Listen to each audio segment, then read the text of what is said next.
We now invite you to listen to Full Speed Ahead, a story of uncontrolled growth and carbon-fueled wealth creation in Alberta, with limited economic benefits for East Central Alberta.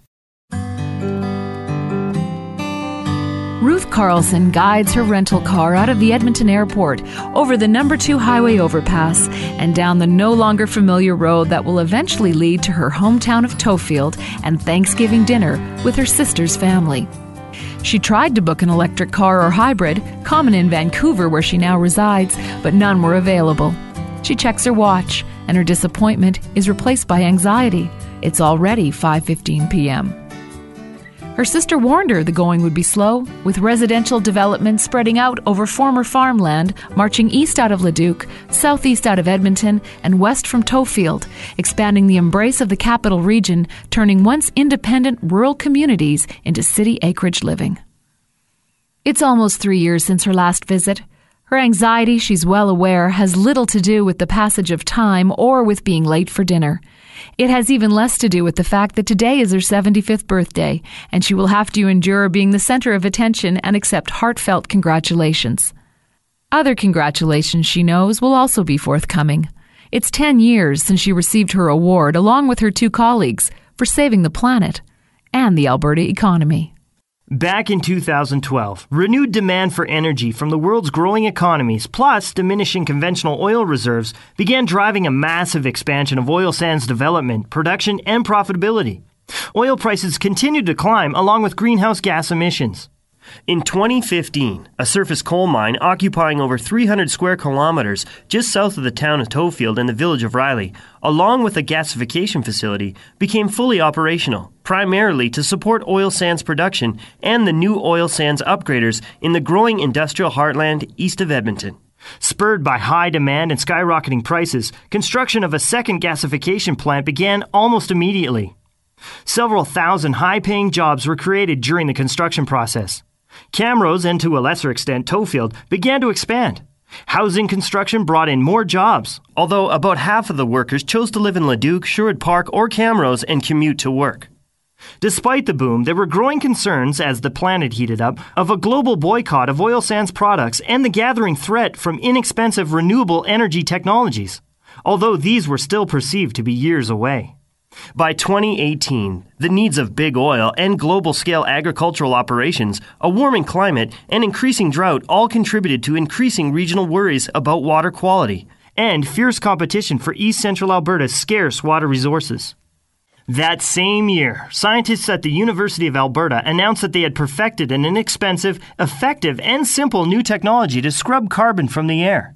5 years later, they shared the Nobel Prize. Alberta was quick to invest in the application of this technology, and by 2025, it had reduced its carbon emissions by 50%, eliminating a boycott threat and helping reduce, along with other jurisdictions, the long-term threat of global warming. 15 kilometers from Tofield, the land opens up, and Ruth detours off the highway in search of marshland she remembers from her youth. She recalls birds, beavers, and bulrushes and wind gusts tipping her canoe one midsummer day into the shallow, warm waters. She remembers swimming among the reeds with the ducks and geese. She turns down a dirt road, pleased she has found her way. She stops the car but does not get out, and is disappointed to see the marshlands gone. Driving on, she discovers gently rolling agricultural land reclaimed from early coal mining activities, with none of the wetlands restored. After her award in 2023 and her initial euphoria, and after her halting attempts not to believe her own press clippings, Ruth moved to the University of British Columbia in semi-retirement 2 years later. Her Nobel Prize allowed her to attract new grants for environmental research, but somehow she was not motivated. With increasing fascination, she watched a world suddenly free from environmental guilt, saved, or so it believed, in the 11th hour from global warming. She watched this world renew its fierce embrace of fossil fuels despite high costs, dire predictions of dwindling supplies, and serious environmental degradation during exploration, recovery, and refinement operations. Ruth rouses herself from her thoughts and drives on to Tofield, to a place where real-world achievements collide with childhood memories. Ruth thinks, in her blackest moments, that her legacy is not as a savior of the planet, but as an enabler of the world's addiction to fossil fuels. She is thankful she suddenly realizes that this is not one of those moments. Her connections to the land and to the success of her family here in Tofield give her a measure of reassurance. During the 2020s, Alberta's oil wealth continued to drive economic growth. But in East Central Alberta, the wealth was not evenly distributed. By 2023, expanded surface coal mine operations supplied coal for 2 additional gasification facilities. As local farmers sold their land to the coal company, the province's energy revenues were used to subsidize large-scale farming operations, producing cash crops and biofuels for global markets. A few large-scale greenhouses even produced fresh vegetables for local urban markets. Land from coal mining operations was reclaimed to suit the needs of corporate agribusiness.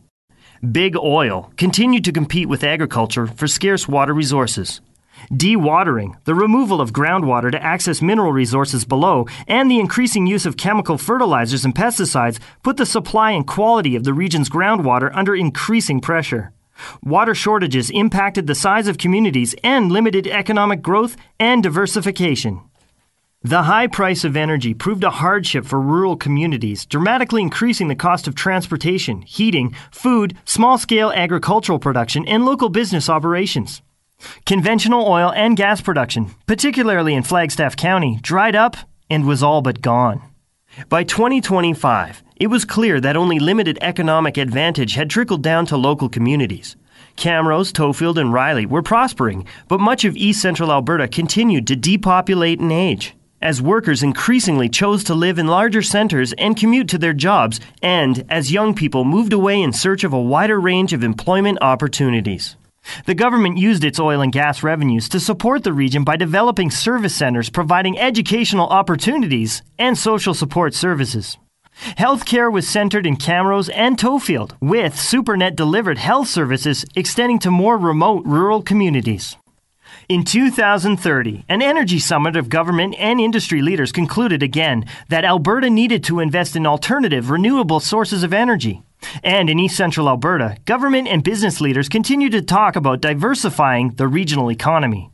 Meanwhile, environment standards were harmonized to meet international requirements, not the concerns of local communities. Small local farms constrained by high energy costs and competition for scarce water resources continued to be consolidated into large-scale farming operations. Ruth lingers for a moment in her sister Faye's driveway on her 75th birthday in 2033, fashionably late for Thanksgiving dinner. Just before she left Vancouver, Faye, who sits on the region's new Regional Land Use and Water Management Board, told her of a growing consciousness in the region that in the pursuit of individual and corporate wealth, community wealth has suffered. Some blame it on the loss of the family farm and the loss of local farmers as stewards of the land. Others blamed it on outsiders making decisions on the lack of local control. Others, Faye pointed out she was nothing if not comprehensive in her evaluations, continued to ask where the region would be without big oil and big farms. Ruth wonders if this growing consciousness extends to her 2 nephews who live in Sherwood Park and visit their mother in Tofield on holidays, whose high-paying jobs are dependent on the coal plant, and who often say in a half-joking manner that they have only her to thank. Still, she lingers in the driveway in her gas-powered rent-a-car. She wonders if this consciousness is nothing more than the realization that one day soon, the best estimates were about 15 years, there would be no more cost-competitive coal to mine in the region, or perhaps no water to allocate. Her spirits rise with the thought that humans are best at solving the challenges placed right in front of them, ones they can absolutely no longer avoid. And these challenges, as much as she had helped for a time to push them back into the shadows, were once again in focus. Her spirits rise further with an insistent knock and a little girl's face peering through the car window. It's enough right now, she says to herself, smiling as she opens the door to Thanksgiving and to the best wishes and congratulations that are about to come her way.